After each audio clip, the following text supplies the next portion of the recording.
जैसा कि दोस्तों बता दें कि एक 2024 में 23 में तो सुने ही होंगे कि माजा मिलल नहीं पूरा।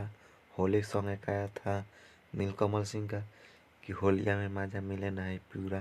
तो वैसे ही फिर होली से फर्स्ट में 2024 में एक नीलकमल सिंह सॉन्ग लेकर आ चुके हैं, जिस सॉन्ग का नाम है माजा मिले लागल बा।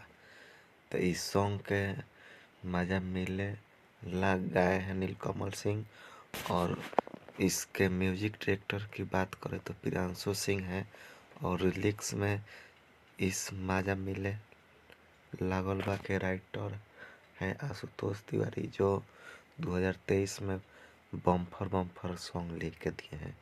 तो ये भी बम्फर ही होगा। तो आप सब जाइए और जाके speed record Bhojpuri YouTube channel पे जाके 3 फरवरी के सुबह 7 बजे सॉन्ग आएगा। और एक बात और, इस सॉन्ग में माजा मिले लागल बा सॉन्ग में एक्टर की बात करें तो सपना चौहान जी हैं, और इस सॉन्ग के माजा मिले लागल बा के वीडियो डायरेक्टर की बात करें तो विभूषण तिवारी जी हैं, जो हमें लगता है कि आशुतोष तिवारी के शायद कोई रिलेशन के हैं। तो जाके यूट्यूब चैनल के स्पीड रिकॉर्ड चैनल पे जाके 3 फरवरी के सुबह 7 बजे जाके देखिए।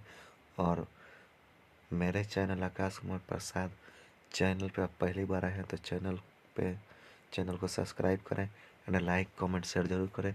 मिलते हैं किसी अगले वीडियो में, तब तक के लिए धन्यवाद।